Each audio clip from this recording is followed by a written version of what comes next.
Okay, Bezat Hashem, today we're holding on Yud Gimel Amud Aleph in Hamesechta Taanit.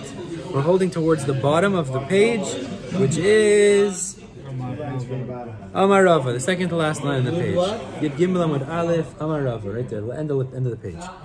So let's just remember, we're going to have a machloket now. So, the top of the page we had the Shita of Rava Bar Papa, Amar Rav Chizda, which was that if you have fast days because of Avelut, like Tisha B'Av, or Avelut. He grouped these together. So the halacha is that not only are you not allowed to wash in hot, you're also not allowed to wash in cold water.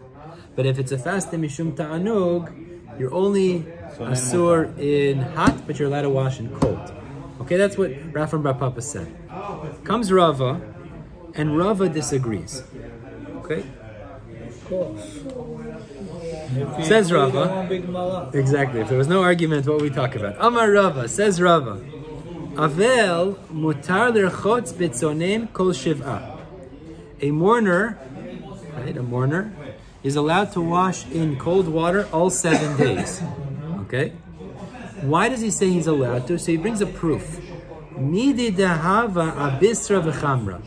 Midi dehava means just like it is, just like we find regarding bisra v'chamra. What's bisra? Basar.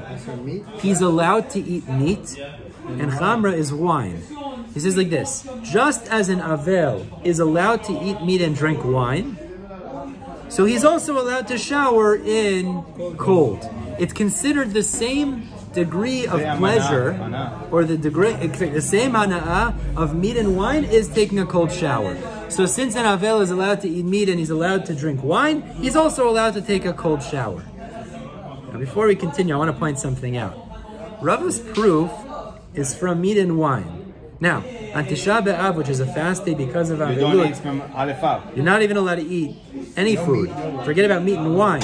So Rava seems to be saying, if it's a fast day because of Avelut, maybe you're not allowed to wash in cold.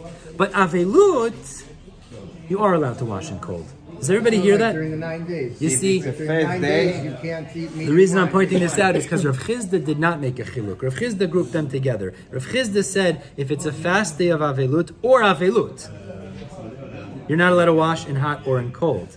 Comes along Rava and he says, maybe on a fast day of Avelut, like Tisha B'Av, you're not allowed to wash in cold.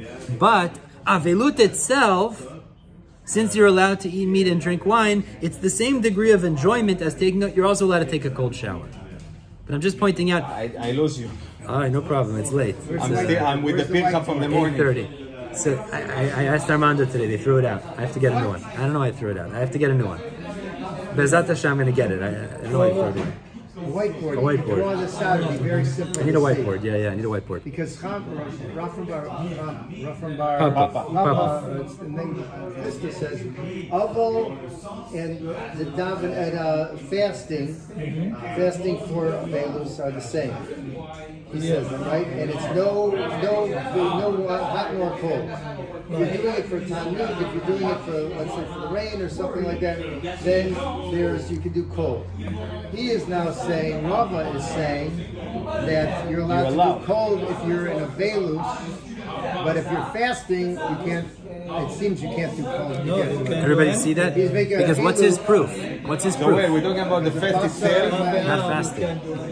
Rava's not commenting on fasting. Rava is not saying anything. So he's talking about the other days. But the implication from that is that fasting. Shema, let me say it over. Comes along Rava and he says like this. Rava Bar Papa said if it's a fast of Avelut or if it's Avelut, it's two different things. It's the same thing. Why? Rava Bar Papa says it's the same thing. Oh, okay, but I think that Rava doesn't make a chiluk. Okay, explain.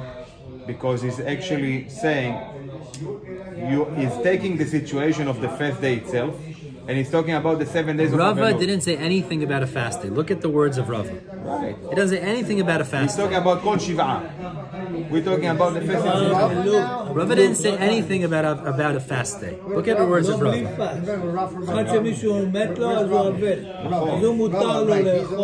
Rava didn't say anything about fast days. I think we have to do the comparison. Okay, so listen to what I said. Listen again. Rava from Bar Papa said, fast days of Ta'anug, fast days of Avelut are different, and included in fast days of Avelut is Avelut. Understand? He groups them together. Avelut and fast days of Avelut. Comes along Rava and he says, Avelut, during that time period of actual mourning, not fast days of actual mourning, the Avel is allowed to wash in cold water. Why is he allowed to wash in cold water? Actual mourning? Not morning, bogeret. Morning like Avelut. I got it. Why is he allowed to wash in cold water? Because he's allowed to eat meat and drink wine, so he's also allowed to wash in cold water. Good? That's what Rava says. This is Svara. That's Rava. He says it's a comparison. We can challenge the comparison, but just hear this out. What I'm pointing out to you is Rava is not commenting on the fast days of Avelut, like Tisha B'Av, which makes sense in his logic, because his logic is if you're allowed to eat meat and drink wine, but you're not allowed. You're allowed to take a cold shower, and Avel is allowed to eat meat and drink wine. But on Tisha B'Av, we are facing from you're not allowed. Of course, you're not allowed to eat meat and drink wine. So therefore, Rava is specifically saying Avelut would be allowed to wash in cold. But on fast days of Avelut, you're not allowed to wash in cold. He's not getting into that. That's not his point. That's not his point. That's not Avelut. His point is a mourner. Somebody that's an Avel is allowed to wash in cold. Rav is arguing on that specific point of Rav from Bar Papa. Rav Papa said an Avel cannot wash even in cold. Rav is saying he could. Yeah, but the situation with Tisha B'Av is a little bit more complicated, because also Rav Hanina say that you better lose Tvila once a year. Why are you confusing the issue? Why am I confusing the issue? They're just like taking to the radical side of being mourner because it's the Mikdash, the Korban, the destruction. So what? So there is a little bit chiluk between the situations with Tisha B'Av compared to other things with Avelut. Okay, I agree with you. It's Avelut. There is Isurim. Okay, but I think that there is like some different Demyon? No, akalot. Leniencies for Avel himself that the person died for. Okay, so you're saying like Rava. Good. So you're saying like Rava is that an Avel might be allowed to wash in cold, but a fast of Avelut you're not allowed to wash in cold. That's what Rava seems to be saying. Good. That's what we're doing basically now in Tisha B'Av. So far so good. We got it clear over here. Yeah, clear. Before it's gonna get more now we got Rava. again. Now we're gonna bring a proof against Rava. So let's see this inside the Chevra. Let's turn the page. Meitive. So the Gemara quotes a question against Rava from a Braita. Bottom line, Rava is saying an Avel could wash in cold. Okay, during Shiva he could wash in cold. Meitive. We have a Braita that says as follows. Now listen. We know in a girl's development. Let's start with a boy so we can compare. We have two stages in the development of a boy. We have Katan, and we have Gadlut. What's the difference between a Katan and a Gadol? What's the difference? No, I'm talking about what is the determination between them? 13, no? 13 years old, and the Gemara actually adds on, he has to have Shei Sa'avot, which is 2 pubic hairs, actually. That's a sign that he's matured to the degree that we call him Gadol, an adult. Okay. By a girl, there's actually 3 stages, okay? For a girl. And there's many halachot that this impacts, but let me just tell you. For a girl, there's 3 stages. There's Ketana, which is a child. There's a Na'ara, and then there's a bogeret. That's interesting. Today in Israel, you call Bagrut. What is Bagrut? Maturity. What? Maturity. Bagrut? Maturity. It's not maturity. 1 second, isn't it a test? You take your Bagrut? Mifkan Bagrut. What is that? It's like you finished school. Finished school. Like is it a high school diploma or no? Successfully. Diploma? Okay, I don't know what it is, but it's some sort of maturity. In the Gemara, the way we call a girl is either a Ketana, which is a child under Bat Mitzvah, Na'ara, which Na'ara is already a stage that she's considered a Gedola, but she's not considered a full adult for certain halachot. And then there's what's considered a bogeret. Now, I'm just going to, the general definition here. There's much more to talk about, but let's just get the general description here. Now, a Ketana is under 12 years old. Not less than or equal to, it's under 12. I believe under 12 years old. A Na'ara, which literally means a young girl. That's literally what it means, or a maiden, it's called in English, is 12 years old. And a bogeret is 12 and a half. There's more that goes into it, but let's just keep it. So you have Ketana under 12, you have Na'ara is 12, bogeret is full adult who's 12 and a half and beyond. Okay, that's 3 stages for a girl. Now, back in the day, girls got married earlier than they did today. Okay? So, at the stage of Na'arut, at 12 years old, it was a little bit too young. Okay? It was a little bit too young. A little bit, no, but a little bit, I'm actually saying that seriously. Bogeret already was considered Ru'ya l'chuppah. Like she already was in the shidduch department. She was already in shidduchim. What? She can marry without a father. Correct, but I'm saying the point is that a girl used to get married at 12 and a half years old and beyond. That was considered the norm. Very interesting. I'll just tell you, there's a Gemara on the side. There's a Gemara in Hamesechta Kiddushin, in the second parak. Tosafot there quotes that really you're not supposed to marry girls off young, if I remember correctly, I'm quoting properly. But he says, in our galut, because the times are so difficult, if a father has money to pay for her nidunya, for her dowry, even if she's young, it's kedai to marry her off young, because who knows in the future if he's going to have that money. It means in the shiabud, in the galuyot that they were, the Baalei Tosafot, the government could at any time make an anti-Semitic decree, seize all your money, etc. But we understand they got married younger. That's the point. So the Braita here tells us a very interesting psak that makes a chiluk between a bogeret and a na'ara. Since a bogeret is already in shidduchim, she's already in the parsha, we call it. She's already able to get married. So we want that she should look attractive so that men want to marry her. Okay, we want that to be the reality. So the Braita is going to tell us if there's a situation of avelut, there are certain leniencies that she is given, that she's not allowed to let herself become ugly, become not as beautiful, because we want her to get married. You gotta put makeup. Okay, so that sounds like a good example. We'll see. So if she's married... Married's a different story. Married's a different story. After... You got it. Done. But as a bogeret, we want her to be beautiful so that she'll get married. Very interesting thing. But Chaver, listen. Exactly. Listen, guys do the same thing. They're in shidduchim, suddenly they get married and they gain 20 pounds. You know what I'm saying? It goes both ways. We all have this. It's okay. Really, I'll tell you some funny story. I was when I was first working here at the hospital. I was with I was a junior regular doctor, but we were up on the wards, me and the senior doctor, and one of the nurses starts talking to the doctor, and he says, she lost a lot of weight. She says she's getting divorced. Terrible. Terrible. She need to lose weight. Yeah, exactly. It's awful. Terrible. And it turns out she was getting divorced. All right, anyways, back to the story, Chaver. Let's turn the wheel here. Okay. The point is, the Braita says like this: a bogeret is not allowed to engage in certain minhagim of avelut because we want her to look attractive. But a na'ara, who's not at the stage of getting married yet, does not have that kula. She could look ugly, exactly. She's allowed to be noheg like an avel. So katana and na'ara Katana is completely removed. She's not even chuyevet in mitzvot. So this is not a discussion. That's why we're using na'ara as an example. She's a gedolah, but she's not on the same shidduch market like a bogeret. But what we're going to prove from the Braita is like this. The implication of the Braita is that a bogeret is allowed to wash in cold water. Okay? To stay attractive. But that would imply that a na'ara is not allowed to wash in cold water. And we're talking about... But now we take again the... Hold on. Exactly. Rava said that an avel is allowed to wash in cold water. So this would be a kasha against Rava. Let's see it inside. So meitave, let's see the question.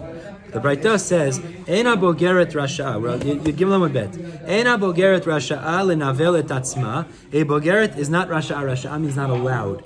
Lenavel et atzma. To allow herself, navel, literally like nivul. She's not allowed to allow herself to become disgusting, to become unkempt. Navel, it's like, you know also what? Nivul peh. Perach novel. It's like a flower that... That's with a vet. That's with a vet. That's with a vet. This is a vav. Novel is a blossom or something like that. Lenavel is milashon menuval also. Oh, menuval is this. Oh, it's true, but that's what... Menuval is true, but novel is something else. The bogeret is not allowed to allow herself to become unkempt or ugly. Rashi is two pshatim. Let's just go with the simple pshat. When her father passes away, she's not allowed to allow herself to become ugly, but the implication of that is, that's the Braita. Ha na'ara rasha, which implies that if she's a na'ara, she's not on the shidduch market, she is allowed to become ugly. So my love, says the Gemara, well, isn't what we're talking about berchitza? We're talking about washing, meaning that a bogeret is allowed to wash. She's not allowed to allow herself to become ugly, which means she has to take a shower, or as Tosafot learns, she's allowed to take a shower. It's interesting, it goes both ways. But either way, she's allowed to take a shower, and a nara is not allowed to take a shower. That seems to be the pshat.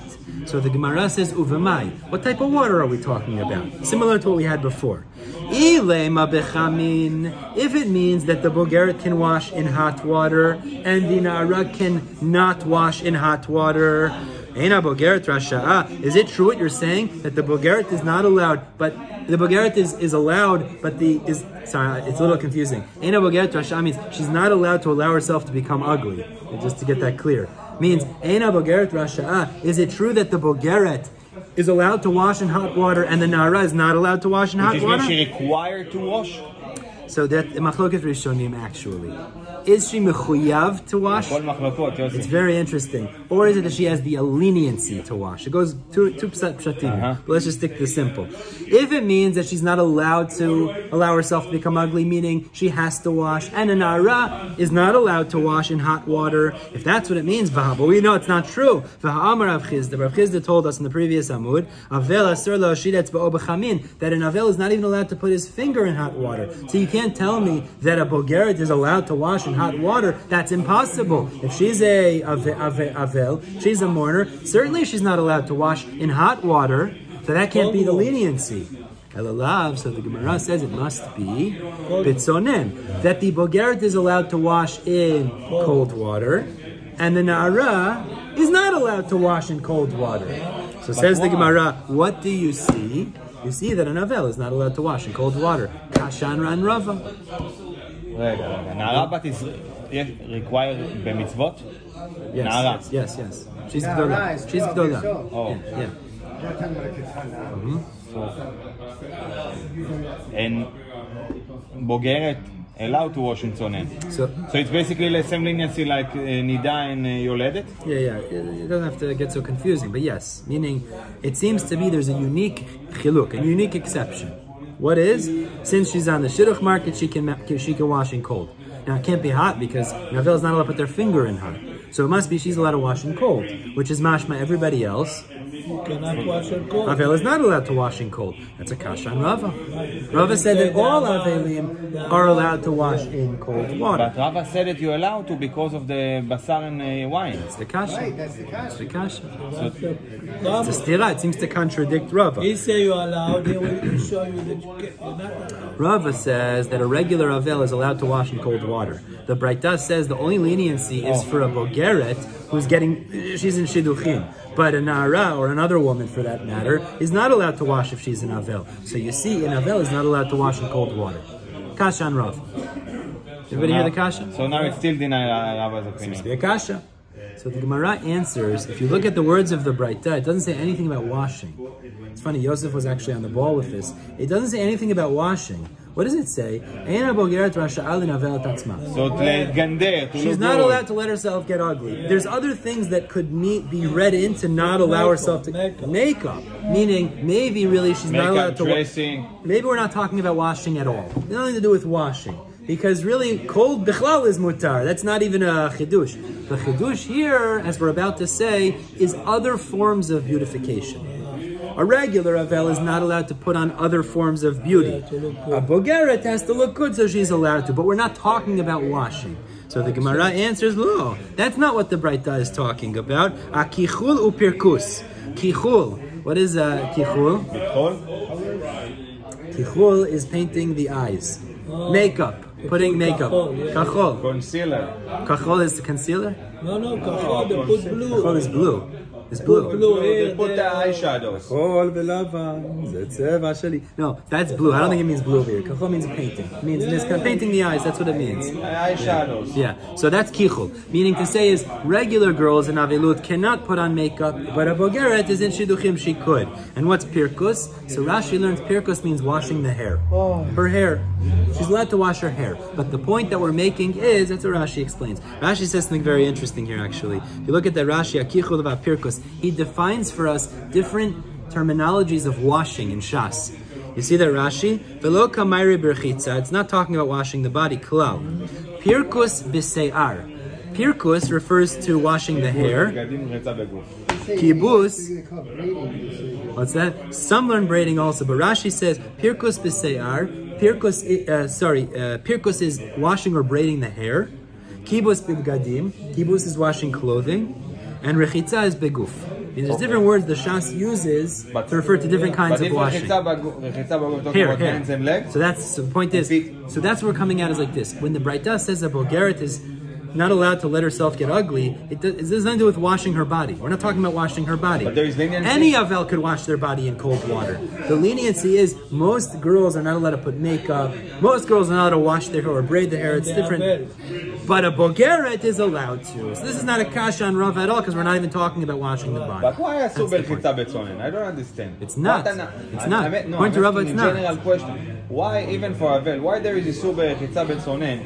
What kind of anaa a person have from taking a shower with cold water? Just getting the dirt off, the sweat, the schwitz. Yeah. No, he's asking why is it asur. According to Rav Chisda, it's asur. No, but what kind of anaa you have anyway? He's asking a question. It's cold. Oh, you like the question? Let's say it's cold. Oh. And if it's cold, I think it's in hot water. It's still good to get rid of the sweat. Yeah. In the Gemara say in hot water you're not allowed to put your finger. Even a finger. In a hot Avel, water. avel. Hot water. Hot water. Cold water is not. According to Rava, yeah. Because it's pleasurable, they'll spend a lot of time in there, right? in the hot water, in the bath. Right, nobody's spending a lot of time in the cold shower or the cold bath, but it can still cleanse you and make you overall feel better. I think it's a good question. I do see a benefit, but there is also the other side. What happens if it's cold and a person can take a shower? What kind of hana'ah you receive from that? I don't know if it's an issue of hana'ah necessarily. Meaning, according to Rava, let's say that it's mutar. How is going to cheer him up? You understand Rava. You're saying Rava's logical is that an avel could wash in cold. It makes sense. That's what you're saying. It makes sense. If it's hot and it's wet, so no, because you have to feel the tzar. Okay, I hear. I wonder during the period of Avelut if there's an inyan to be focused on the Avelut. Maybe you're not supposed to wash in cold even. According to Rav Chisda, at least. Rav from Bar Papa Rav Chisda. Something to think about, but I'm not sure. I hear your question. I think it's a good question. Let's think about it. But the bottom line, we answered the question. So we're back to Rava. Rava's upheld. I could tell you, if you go for a run, you're also going to play basketball. It was years ago. Look at Cold water feels great, right? Yeah. Okay, so if there's schwitzy, it's a velos, they don't have air conditioning, it's hot, right? They want cold. They'll want the cold. I just got back from Colombia, 97 degrees at night. Wow. January. 97 degrees. Wow. They don't Man, have it's all year summer. Is January winter for them, or they don't? It's winter. Consider winter. All right, Chevra, let's do one more proof and then we'll stop for the day. Bezat Hashem. So לא גמרנו כלום, we still have Well, we still have Rava, מחלוקת and now we here. have Rav Chisda. You know, we can stop here, we'll do Chazara. But I'm curious. bottom line is we leave off now. We have a second shita. Rav Chisda, Rav from Papa Rav Chisda says Avelut or Taanit because of Avelut are not allowed to wash in cold, even in cold. And Rav is a new chidush, a new shita. He says that an Avel is allowed to wash in cold. A Taanit of Avelut is not allowed to wash, but Avel is allowed to wash in cold like meat and wine. Meat and wine. Again, we brought a question, brought an answer, no problem. And then we're going to speak about the meat and wine, and we will see that there is a situation that the meat and wine, because maybe somebody invited him for a meal, so he was required to respect him, and then he ate the meat. That's a different story. And he didn't want to embarrass him, so he was able to eat meat, but it's not allowed to. You should open your own Gemara. Pick up here. תמיד יש את זה ככה. What's that? בלי הקשקושים אתה יודע מה אנחנו האלה. לומדים היום במסכת שבת, אתה שובר את הראש. You know, I mean, they don't. Unless they're got getting rosy married. No, I'm saying they don't need it because they still have rosy cheeks. And all Oh, they get a little older, I hear. women need it. so that they always look fresh and stuff. But a young girl doesn't really need it. I mean, when she turns 13, that's still very young. She's not, Beauty standards have changed drastically throughout history. You know what I mean? No, The women at the time of the Gila Zahav, they were wearing nose rings. Now it's coming back, happens to be. I can't understand that for the life of me. But they used to wear nose rings. So beauty standards shift throughout history, that's no question. That's without question. They used to be fat. Exactly, so that's they wear the chokers because of that. The Renaissance and everything, the fat girl. Of course. Thousands of years, of course. The mitziut is the same. The nature is the same. Girls want to look attractive. It's the same. Things change. What's the beauty standard? But the nature is the same. That's why. Whatever. That's why people want to change reality, change biological definitions. They can try all they want, but they don't change reality. Reality is reality as we know it. All right, Chava, we'll stop here. Let's review.